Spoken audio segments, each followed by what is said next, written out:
तो ये वाक्य जो मैं बता रहा हूँ ना, ये ध्यान से सुनो, पूरे जीवन में काम आए। तो हुआ यूं कि जब भगवान 5 जगह मांगने आए थे कौरवों से, तो कहा था कि 5 जगह दे दो, पांडव आराम से रहेंगे, तुम आराम से रहना, कोई झगड़ा, कोई विवाद, कोई युद्ध नहीं। तो शकुनी ने दुर्योधन को कहा कि सुयोधन, इसे बंदी बना लो, ये उनका फेवर लेके आया। दुर्योधन का नाम सुयोधन था। तो अब जो है दुर्योधन ने ऐलान कर दिया कि बंदी बना लो। अब ठाकुर जी को कौन बंदी बना सकता है? तो पहली बार ठाकुर जी ने अपने जीवन काल में पहली बार वो ऊर्जा दिखाई थी, वो लाइट दिखाई थी कि मैं हूं। अब उसके बाद कृष्ण वहां से चले कहकर कि अब युद्ध होगा, और धृतराष्ट्र ने राज ज्योतिषी को बुलाया ये जानने के लिए कि क्या होना चाहिए। तो राज ज्योतिषी को बुलाया, राज ज्योतिषी से पूछा कि क्या करना चाहिए बताओ। तो राज ज्योतिषी ने कहा कि महाराज, सुयोधन की कुंडली में राजयोग, कोई हरा ही नहीं पाएगा, निश्चित तौर पर राजा बनेंगे, आप युद्ध करो। और सिर्फ इस बात पर युद्ध का ऐलान हुआ और युद्ध शुरू हुआ। जब युद्ध शुरू हुआ तो उसके बाद 3 दिन बीते, कौरव हारने लगे थे। तो राज ज्योतिषी को फिर से बुलाया धृतराष्ट्र ने और कहा कि ये क्या चल रहा है। बोला महाराज, मैंने परिणाम की बात की, अभी तो युद्ध शुरू हुआ है, परिणाम जो होगा उसमें सुयोधन राजा बनेगा, सुयोधन विजयी होगा, आप राज तिलक की तैयारी कीजिए।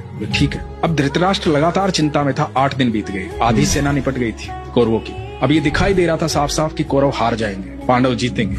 तो फिर से बुलाया गया राज ज्योतिषी को। धृतराष्ट्र बैठे हुए हैं, महात्मा विदुर बैठे हुए हैं, और राज ज्योतिषी को पूछा गया कि भाई ये क्या हो रहा है। तो कह रहा था कि सुयोधन राजा बनेंगे। अब तो 8 दिन बीत गए, आधी से ज्यादा सेना निपट चुकी है हमारी। तो पता है राज ज्योतिषी ने क्या कहा था? कि वहां कोई है जिसने नक्षत्रों की दिशाएं बदल डाली, कोई है जो समय और परिधि से परे है। हाँ। कोई है वहां। तो विदुर ने कहा था कृष्ण है वहां। हाँ। तो जिसके साथ कृष्ण होते हैं ना, अनंत ब्रह्मांड के सारे नक्षत्र, सारे ग्रह उनके चरणों में हैं। बिल्कुल।